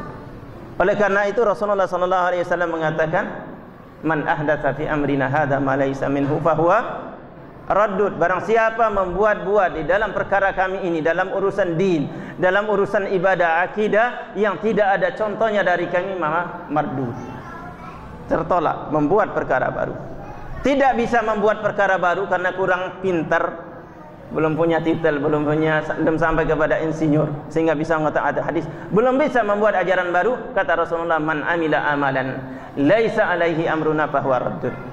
Barang siapa beramal, dia tidak membuat, tapi dia beramal dengan amalan yang dibuat-buat oleh insinyur baru, membuat ajaran syariat baru yang tidak ada ajaran ini dari kami, kata Rasulullah, fahuwa raddun, yakni mardud, tertolak. Bagi seorang yang berakal, yang akalnya menggiring kepada cinta kepada Allah dan Rasulnya, mustahil dia akan mengamalkan suatu amalan yang kalau amalan itu jauh-jauh sudah diperingatkan tertolak. Capek, habis uang, habis umur, dunia hilang, akhirat tidak dapat, kemudian getol melaksanakannya. Ini kan namanya apa? Kalau orang sana bilang mafimuh. Tahu apa maknanya afimuh? Mafimuh. Orang sana dikit-dikit bilang mafimuh. Ya kan? Apa mafimuh? Yani enggak punya otak, enggak punya akal. Ya kan? Sudah jelas-jelas Rasulullah mengatakan tertolak. Oh, ini bagus. Ini indah, orang jadi tenang, tuh orang pada berkumpul. Ukuran cinta kepada Rasulullah bukan ukuran dengan cara seperti itu. Ukurnya adalah, adakah Rasulullah melaksanakan, mencontohkannya. Allah nubada illa bima syara', agar kita tidak beribadah kepada Allah kecuali dengan syariat yang Rasulullah telah ajarkan kepada kita. Kalau tidak, tinggalkan. Karena Allah tidak mengazab kita dengan suatu amalan yang belum sampai perintahnya kepada kita. Wa ma kunna mu'adzibina hatta nab'asa rasula. Kami tidak mengazab hamba kami, kata Allah, kecuali apabila datang Rasul yang telah menyampaikan ajarannya. kita tidak diazab oleh Allah dengan sesuatu yang kita belum sampai hujah kepada kita. Tapi kita akan diazab oleh Allah kalau kita macak-macak, kalau bahasa kami itu ya. Tahu macak-macak? Ya, sok pintar buat ajaran baru yang ada dari Rasulullah laksanakan. Ini yang akan diazab karena sok pintar. Sok pintar, kurang adab terhadap Allah dan kurang hajar terhadap Rasulullah sallallahu alaihi wasallam. Rasulullah sallallahu alaihi wasallam diutus untuk ditaati. Ini bukan perkara yang kecil. Allah, perkara diutusnya Rasul adalah perkara yang sangat besar. Diturunkan kitab-kitab suci adalah perkara yang sangat besar. Allah Rabbul Alamin, Allah yang maha besar, maha kuasa. Maka dikatakan Allah Akbar, Akbar min kulli syai. Allah yang menurunkan Rasul, mengutus Rasul dan mewajibkan kita mentaatinya. Kemudian kita sok pintar membuat ajaran baru. Na'udzubillah min dzalik. Wa ma qadarullah haqqa qadri wal ardu jami'an qabdatuhu yaumal qiyamah was samawati matwiyatun bi yamini subhanahu wa ta'ala amma yusyrikun. Sungguh mereka benar-benar tidak mengagungkan Allah, meremehkan tentang kebesaran Allah, keagungan ajaran Allah Subhanahu wa taala. Tahukah mereka yang tidak tunduk kepada sunnah Rasul, kepada ajaran Allah, kepada syariat Allah? Tahukah mereka betul-betul tidak mengagungkan Allah sebenarnya? Tahukah mereka bahwa bumi dan langit ini di genggaman Allah Subhanahu wa taala? Allahu Akbar, Allah Maha Besar. Sangat besar bumi dan langit ini di genggaman Allah. Was-samawati matwiyatun biyaminih, kata Allah. Langit yang 7 lapis ini, yang ada di dalamnya termasuk mataharinya yang sangat panas, berada di tangan Allah. Yaumul qiyamah, di genggaman Allah Subhanahu wa taala. Maha besar Allah Subhanahu wa taala. Oleh karena itu Allah mengatakan Subhanahu wa taala amma yusyrikun. Maha sucilah Allah terhadap mereka yang telah mensekutukan Allah, menunjukkan disebabkan kurang ajar dan kurang adab, kurang akhlak terhadap Allah dan terhadap Rasulnya sallallahu alaihi wasallam. Ini saja insyaallah yang bisa kita sampaikan pada kesempatan ini. Kalau misalnya masih ada waktu, ada yang bisa disampaikan, silakan. Apabila ada kekurangan dari ana sendiri, apabila ada pertanyaan tidak bisa ana jawab, insyaallah nanti ditanyakan kepada Syekh atau Ustaz yang lebih mumpuni, atau kita jadikan PR. Karena pertanyaan adalah ilmu. Pertanyaan adalah kunci ilmu. Wallahu a'lam bishawab. Subhanakallah wa bihamdika asyhadu an la ilaha illa anta astaghfiruka wa atubu ilaik. Allahumma arinal haqqa haqqan warzuqna ittiba'ahu, arinal batila batila warzuqna ijtinabah. Allahumma alimna bima yanfa'una wa anfa'na bima 'allamtana. Allahumma ighfir lana wa liwalidina wa li jami'il muslimina wal muslimat wal mu'minina wal mu'minat al ahya'i minhum wal amwat bi rahmatika ya arhamar rahimin. Wassalamu alhamdulillahi rabbil alamin. Wassalamualaikum warahmatullahi wabarakatuh.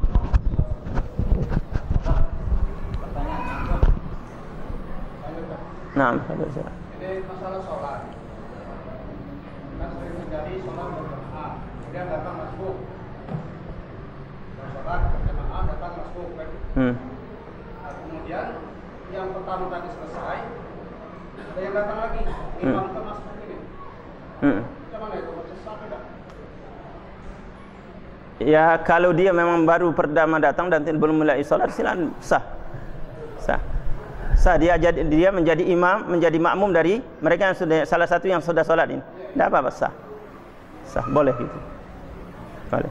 Yang tidak boleh, yang afwan kan, mungkin jarang terjadi tapi pernah kita lihat gitu. Ketika ada sholat sudah selesai, kemudian ada yang masbuk berdiri 3-4 orang, kemudian salah satunya maju jadi imam. Ini tidak bisa. Ini selesaikan satu-satu. Terjadi tidak? Pernah terjadi. Mungkin antum tidak pernah lihat kan itu ya.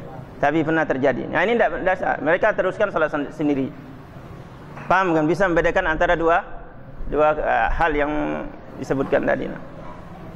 Nah, silakan ya.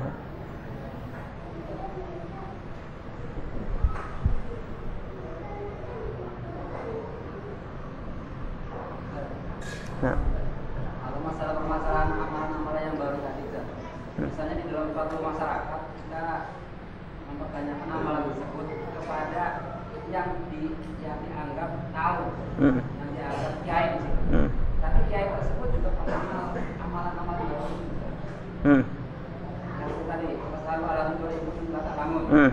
Ya, kita bertanya kepada orang yang dianggap tahu di masyarakat itu juga. Tapi yang dianggap tahu ini juga mengamal amalan tersebut. Itu gimana sikap kita? Ya, berarti kita tidak menjalankan amanah dalam bertanya.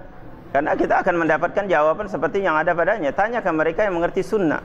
Kalaupun kita ingin, kalau memang dia pernah mempelajari kitab Allah, mempelajari tafsirnya, mempelajari hadis Rasulullah dan sarah-sarahnya, kita tanyakan boleh, tapi pertanyaan langsung kepada inti masalah. Pak Ustadz, Pak Kiai, tolong berikan kepada saya dalil dari hadis Rasulullah tentang masalah ini.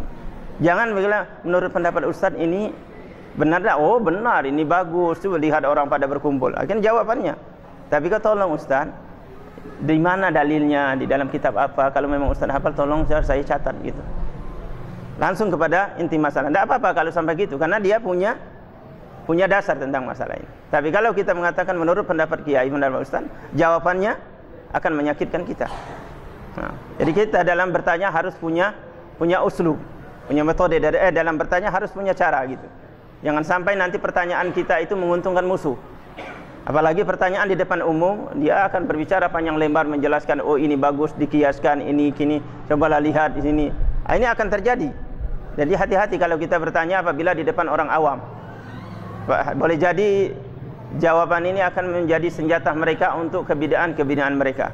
Nah, jadi di situ ada ada metode di dalam bertanya. Nah.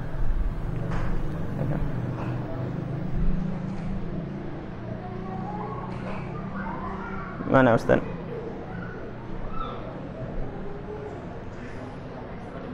Hah?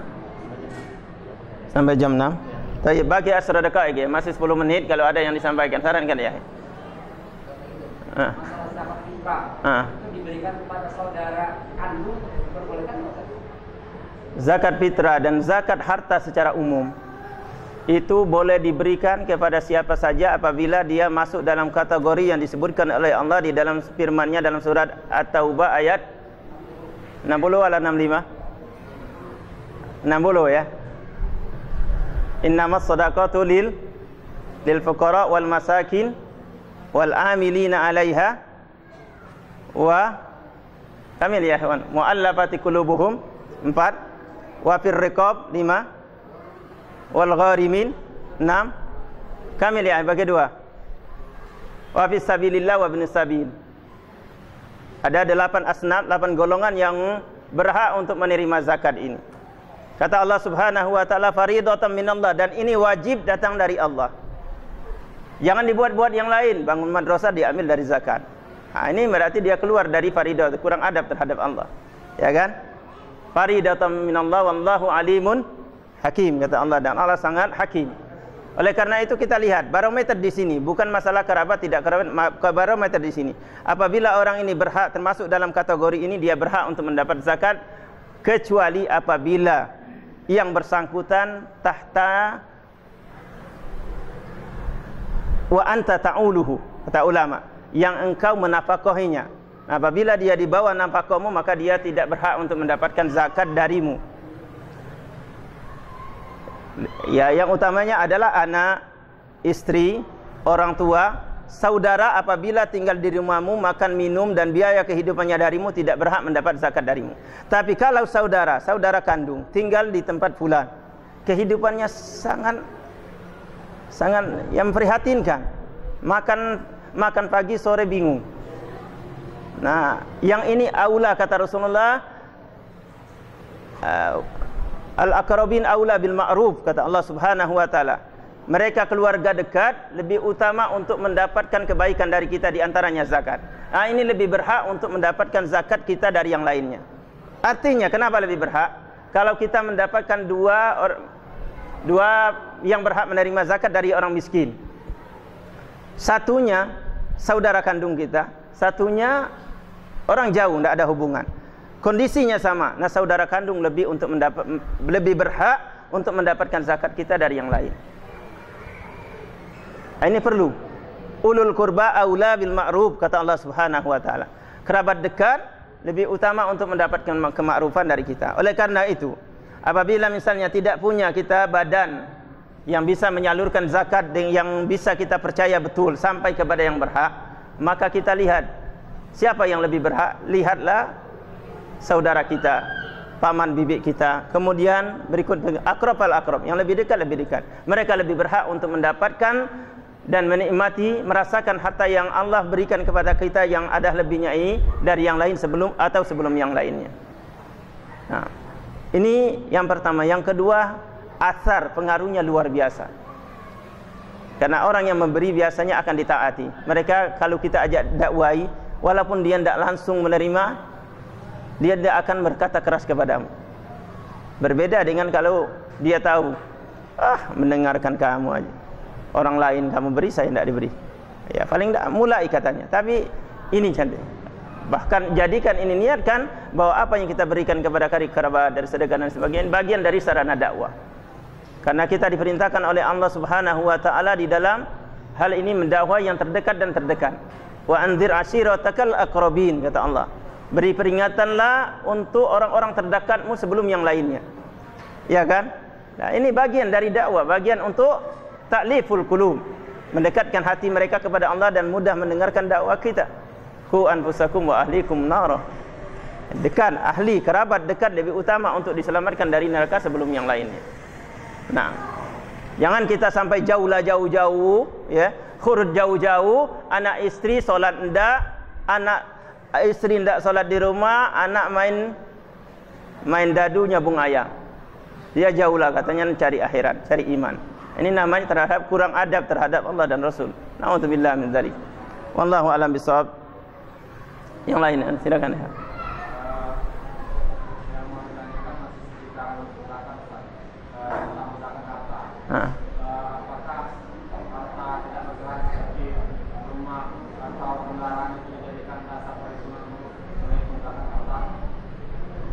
Yang pertama, yang kedua, kalau kita punya usaha harta yang bergerak, yang tidak bergerak seperti rumah, tanah, dijadikan dasar perhitungan menggunakan harta. Yang kedua, kalau kita punya usaha jual beli barang, apakah barang modal itu dijadikan dasar untuk perhitungan menggunakan harta? agak mendekat ya, ada apa storing kata orang ini. Kurang ini, suaranya mecah gitu ya. Dekat. Yang pertama saja, Agak dekat nih, dekat aja, dekat aja.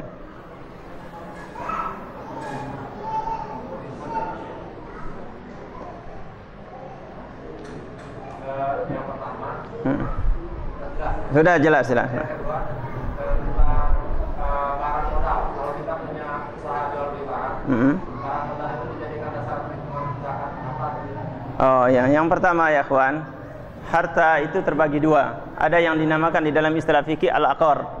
Al-aqar ini harta yang tidak bergerak, rumah, hotel gitu ya, atau tanah. Ini dinamakan aqar dan ghairu aqar, ya harta lainnya gitu. Nah, untuk aqar ini apabila dia digunakan untuk tempat tinggal, rumah misalnya digunakan untuk tempat tinggal, maka dia harta secara umumnya apabila untuk dipakai, maka dia tidak wajib zakatnya berapapun nilainya, tidak wajib zakat. Nah, apabila berubah fungsi rumah ini disewakan, maka zakatnya adalah sewahnya apabila sampai haul dan nisabnya. Haulnya apabila sewanya itulah kita pegang selama 1 tahun, kemudian sudah sampai nisabnya. Dan nisabnya karena ini nisab berkaitan dengan uang, maka nisabnya dinisbatkan, diukur dengan nisab emas atau perak. Nisab emas kita tahu berapa gram? 85 gram antara perkataan ulama. Dan nisab perak berapa? Kita mempunyai perak, dan perak ini jumlahnya sekian. Kapan kita telah memiliki 1 tahun, kapan wajib dizakati? Kata ulama apabila sudah berjumlah 595 gram. Kita punya perak 595 gram wajib dizakati. Nah, artinya apabila kita punya uang ijar tadi, apa ijar tadi? Sewaan, dan kita telah memiliki 1 tahun dan nisabnya senilai perak atau senilai emas tadi yang sudah sampai nisab, maka di situ wajib dizakati. Kemudian yang kedua, gitu kan? Yang kedua tadi modal dari harta perdagangan. Ya, punya gardu, punya toko, kemudian diisi dengan barang-barang, ya kan? Nah, itu begitu maksudnya. kita isi dengan barang-barang, kemudian telah berjalan kita dagangkan selama 1 tahun. Nah, sudah sampai haulnya. Nah, di sini wajib kita menghitung isi toko semuanya ini. Termasuk modal dan untungnya.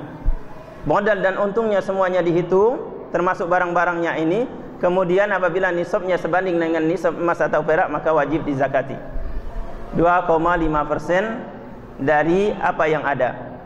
Jadi modal termasuk dihitung. Jadi barang-barang yang ada di gudang juga dihitung apabila sudah sampai 1 tahun. Nah,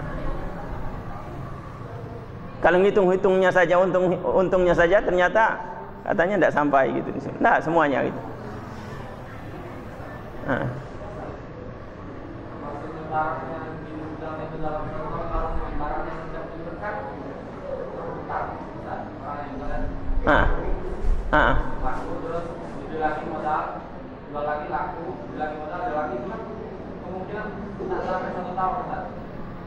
Dia, nah kata ulama, khusus untuk urut tijarah seperti urut mawasi, bahaim. Apa urut tijarah, barang dagangan, dia ikut induknya, ikut asalnya. Jadi dia tidak buat haul balun, tapi dia ikut asalnya. Ikut asalnya ya. Seperti kambing yang kita miliki, dia ikut haul induknya. Tidak bikin ketika lahir dia haul baru. Kemudian lahir haul banda, dia ikut haul induknya, ya kan, dari asalnya. Nah, yang keempat sudah. Tadi kan dijelaskan tadi kan kalau tanahnya cuma tanah kosong, tidak ada hasil. Tapi itu kan berarti ada tanda jaminan harta yang simpan. Apakah tanah kosong juga wajib dijelaskan?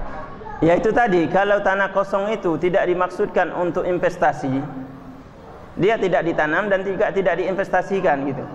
Investasikan misalnya untuk disewakan atau ditanami, maka dia tidak wajib zakat. Tapi kalau investasi misalnya barang ini insyaallah kalau tahun depan sudah agak naik harganya, ini ini bagian dari investasi kan, maka di sini wajib zakatnya. Nah, paham gitu ya. Tapi kalau dia insyaallah ini tanah ini 1 hektar, kalau karena Pulan, ini ada Abdullah, ada Hasanah, ada Khadijah sudah besar nanti untuk mereka. Nah, ini tidak wajib zakat. Paham kan? Nah, karena ada seperti itu awalala. Ini sering apa nih ya? Awalala yang maksudnya ya enggak gitu ya. Ada gitu. Ada mereka beli tanah luas tapi untuk masa depan anak-anaknya. Tapi ada mereka beli tanah nanti insyaallah tahun berikutnya tempat ini akan menjadi daerah sentral, akan mahal. Nah, saya akan baru diinsyaallah. Nah, ini namanya investasi dan ini wajib zakatnya. Nah, paham ya ikhwan ya? Nah, baik. Sudah lebih katanya tadi ya, sampai jam 6. Ini sudah 6:01. Wahid bas Wahid Wahid Thani bas. Silakan. Yang masalah tanah investasi Ustaz. Kalau misalnya kita beli tahun sekarang. Harga tanah ini 10 juta. Ini cuma investasi dari kan. Kalau tanahnya mahal saya belum dihaji kan. Bagaimana menjadikan? Gimana? Tadi? Tanah ini kan kalau mahal nanti kita tahun kapan ya kita jual. Hasilnya itu kita mau pakai dihaji misalnya gitu kan. Nah, perhitungan datanya gimana? Kalau seandainya sebelum waktu haji datang tanah sudah laku. Mendatangnya karena tadi sudah ber-10 juta, kalau sekarang perhatikan kalau sendiri kan 30 lebih. Mungkin 35 atau 40 juta gitu. Ya gampang, apabila kita sudah lihat bahwa nisabnya sudah sampai nisabnya, dia potong 2,5% dizakatkan. Ya kan? Khalas ya Ustaz. Tanya. Insyaallah ini ya ikhwan yang bisa kita sampaikan pada pertemuan ini. Ya, mohon maaf atas segala kekurangan. Mudah-mudahan Allah Subhanahu wa taala jadikan apa yang kita dengar dan kita sampaikan bermanfaat untuk kita dan yang lainnya. Assalamualaikum warahmatullahi wabarakatuh.